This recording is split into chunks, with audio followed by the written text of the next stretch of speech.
Godha कैबकॉन and insulation का ये share 60 पैसे का पेनी स्टॉक है। तो वीडियो को पूरा देखिए, आपको सब कुछ समझ में आ जाएगा। और किसी भी स्टॉक की कंप्लीट इन्फॉर्मेशन आपको चाहिए तो कमेंट में उस स्टॉक का नाम लिख दीजिए, मैं उस पर भी वीडियो बना दूंगा। यहाँ पर देखिए, सबसे पहले इसका ऑल टाइम ओपन करते हैं। तो ये पार्ट देखिए, ये देखना बहुत ज़रूरी है। बहुत तेज़ी से प्राइस बढ़ी, बहुत तेज़ी से गिर गई।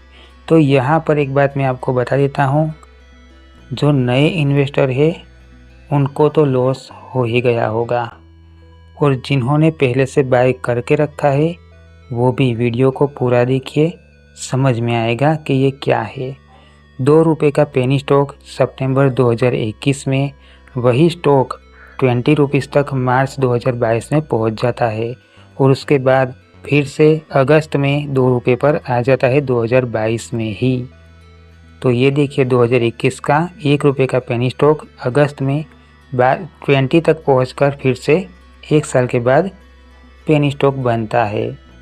तो एक बात मैं आपको बता देता हूँ, ये पंपिंग डंप है।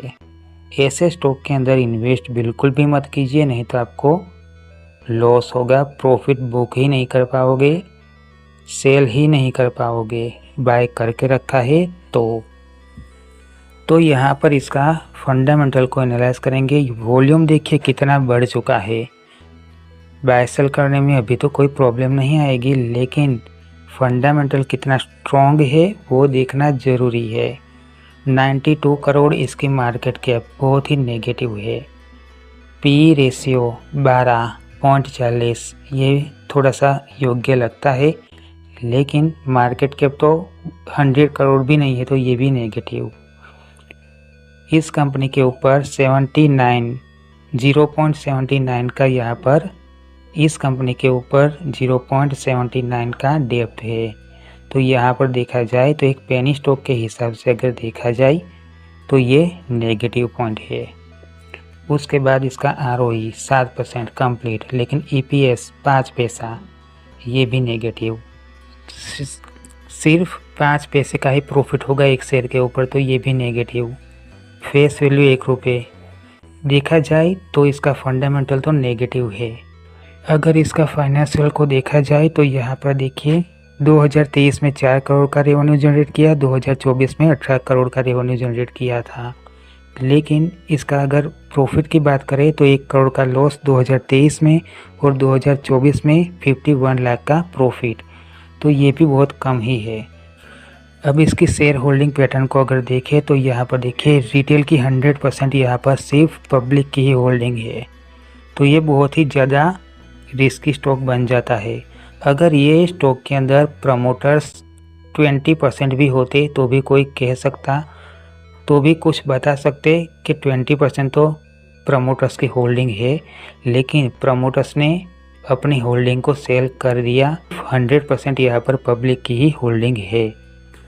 अगर ये कंपनी कंप्लीट चलती होती और कंप्लीट इस कंपनी के अंदर फंडामेंटल कंप्लीट, फाइनेंशियल भी कंप्लीट होते तो प्रमोटर्स अपनी होल्डिंग को बढ़ाए रखते।